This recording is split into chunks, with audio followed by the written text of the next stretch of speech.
Seems like ever since the first day we met, there.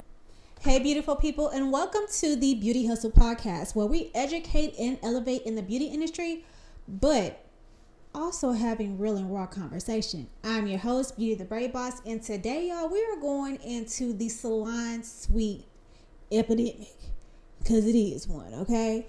So let me start out by saying that, back in the day when I was coming up, salon suites were not a thing. Salon suites were for those who had established clientele, like literally clients in rotation. You have established, who you are, where you are in your salon, and also, your clients are coming back on a consistent basis, So salon suites were not a thing. Going into working into a salon, I would definitely recommend that if you are new to the industry and you don't have any clientele, I would highly recommend that you go into an open floor salon. Why? Because this gives you exposure, okay? People are constantly walking in and out of salon no matter the time or the day, and you never know if, they want to use your services. The person that they're going to may only do wig installs. But if you're a braider and you're on the floor and they see you working, they see your work, they like it, they're going to come up to you and ask questions, ask for your information. There you go. You have a new client. You know what I'm saying? And that's really how the salon, the open floor concept worked. It wasn't anyone stealing clientele from someone, because that is a no-no. That's a big no-no. But if a stylist does not do a particular service and there's another stylist that does, that's when we get into the sharing clientele, because you do something that I don't offer. So of course I don't braid. You know what I'm saying? So therefore you're a braider. So therefore whenever my client wants braids, I'm going to recommend her to you, because we want to keep the money in house. So during this episode, I just have a few notes. I'm going to educate you guys, because I feel as if it was around I want to say a little after the pandemic was when everyone was just so obsessed with getting a salon suite. And they were obsessed with getting a salon suite because it was kind of like the next best thing to having a full service salon. You know what I'm saying? And everyone was just so obsessed with looking like a boss. Oh, she got her own suite. She a boss for real.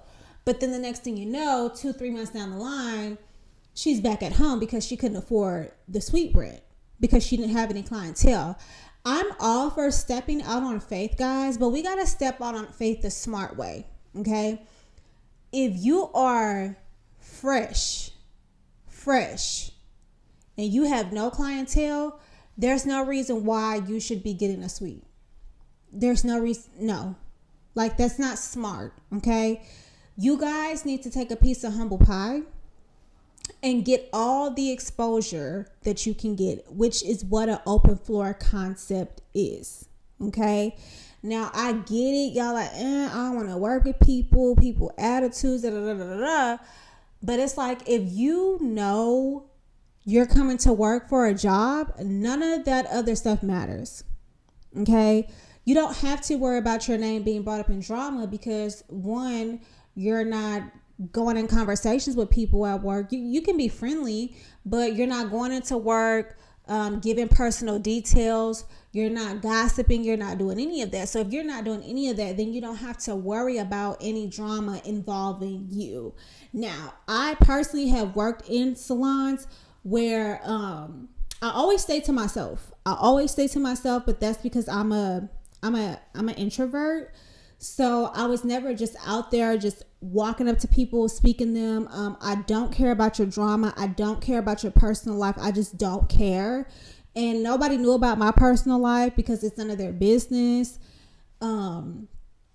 It was just about business when I walked into the salon. You know what I'm saying? Of course I was friendly. People could approach me, but there's a thin line between what I'm going to talk about in the salon and what you can talk about to me, And it's not being rude. It's just I'm here to work. You know what I'm saying? And those are boundaries that I established while working in the salon.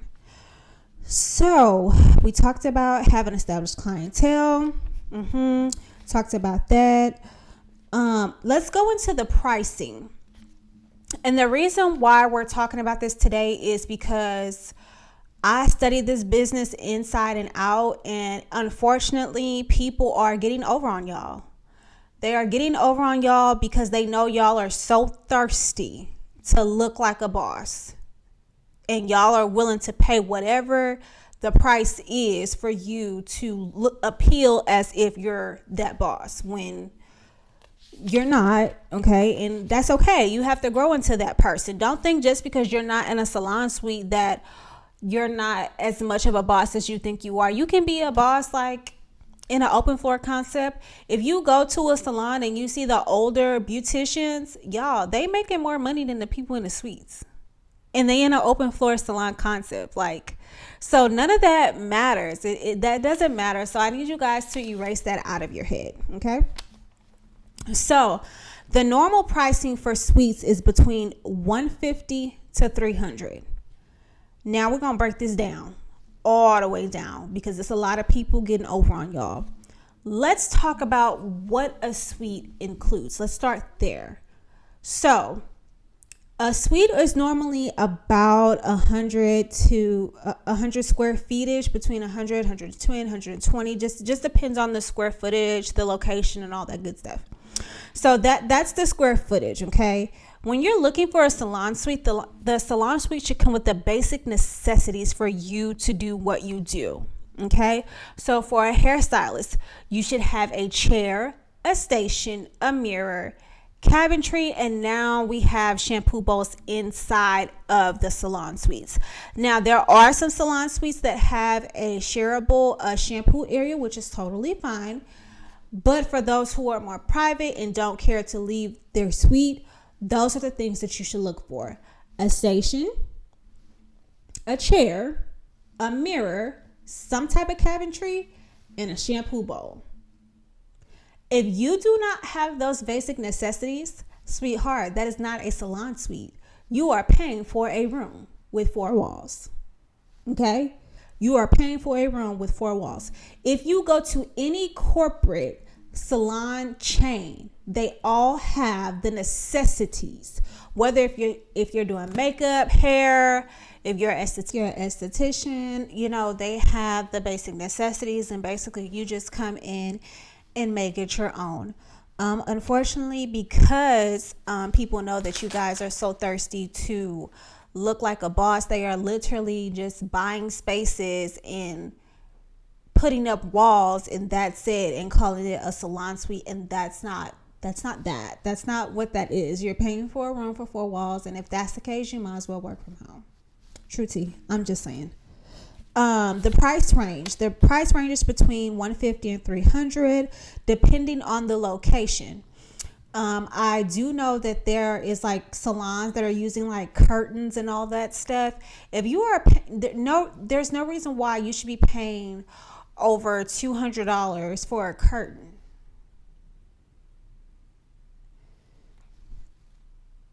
Let's be for real. Okay, stop letting these folks get over on y'all, and stop getting into these salons just because of the hype.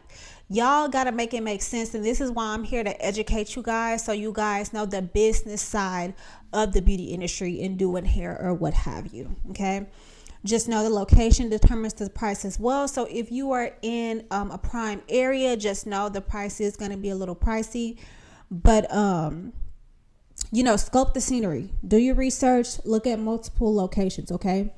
There's no reason why you should be paying over $200. When you get into like the 200 and up, that's when you paying for a real suite. Okay. You may look up depending on the city that you in, and you might start off at $150 for a suite. But when you get into the 200s, it better look like something, and it better be up to date. And if it's not, keep it pushing. Okay, you don't be trying to chase no clout, because it really ain't that deep, and it ain't really what you think it is. Okay. Window suites do cost more. So if you like I said, run into like a solar salon suites or something like that, and you want a window, just know having that sunlight is going to cost more. So that is normal as well. If you're getting into the $300 and up, those are more for like med spa services like Botox and body sculpting and all that good stuff. Again, that depends on the location. Okay. If you get more square feet, the more it will cost. So just know that. So if you are a solo dolo, but you want more space, just know you're going to be paying the price for a double. You know what I'm saying? So just know that. Let's see. A lot of salon owners, let me just say this. I think that y'all need to stop getting over on these young people. I think that y'all need to have some integrity because you guys know what you're doing. You guys know that you are getting over on these young entrepreneurs, and it's sad and it's sick, and y'all probably wonder why you can't keep nobody in your salon, because you're not running the salon off of integrity, off of honesty, and trying to help, these kids. You know what I'm saying? They out here trying to get it just like you, but you too busy trying to get over on them. And another red flag is if you go into a salon and it's so big, it's so elaborate, but ain't nobody up in there, but the booth rent is like buku high. That's because the owner is trying to pay the rent off of the booth rent itself. I was told by a salon owner that, especially for a first salon, you never want to depend on the booth rent to pay your rent. You should, for your first one, you should always get something that you can pay for yourself, with your own income, because you never know when the people are going to come to fulfill those booths and actually pay booth rent on a consistent basis. You know what I'm saying? And let me add this in there. When you guys go into salons, make sure that you're going in there with the right attitude.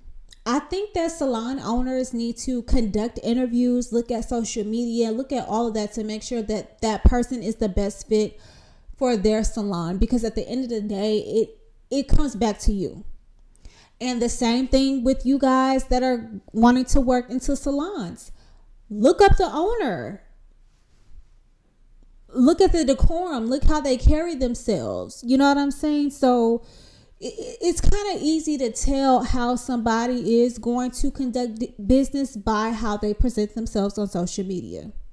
Especially if it's public, it's kind of easy. You know what I'm saying? So you guys have to do your research and don't put all your eggs in one basket. Like, don't do that. Okay.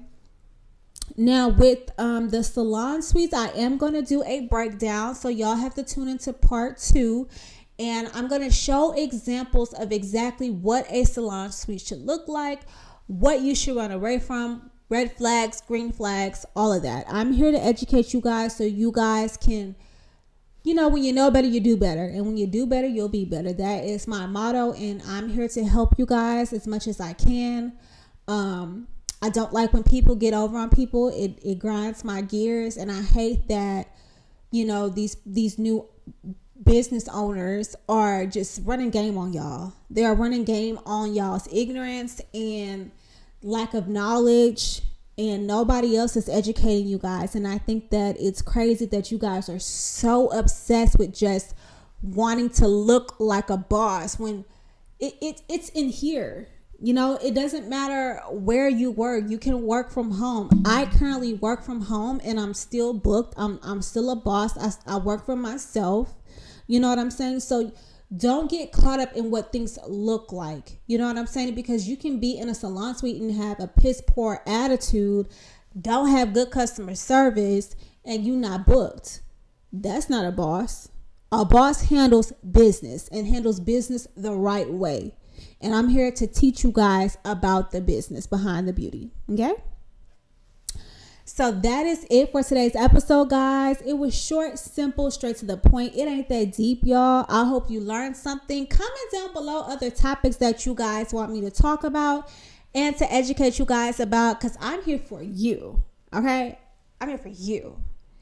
I know y'all like, what is that on your hand, girl? Well, let me tell you. So you guys know that I am a braider. I have been in the business for over 15 plus years. And in 2012, I was diagnosed with carpal tunnel, which is inflammation in the nerves. Since then, I've always wore a heat patch and a brace to stop stopping the inflammation from my wrist. I have now came out with my own. This is called the Braid Brace. And I also have on my braid patch as well, which gives constant heat for 12 to 18 hours, which you guys can click in the description box below. Y'all, if you're a braider, you need this. Like, stop the pain. Stop the pain, okay? So, y'all, that is it for today's episode. Thank you guys so much for tuning in to the Beauty Hustle Podcast. Until next time, bye. Seems like ever since the first day we met, there is no one else I think of more than you. Can't seem to forget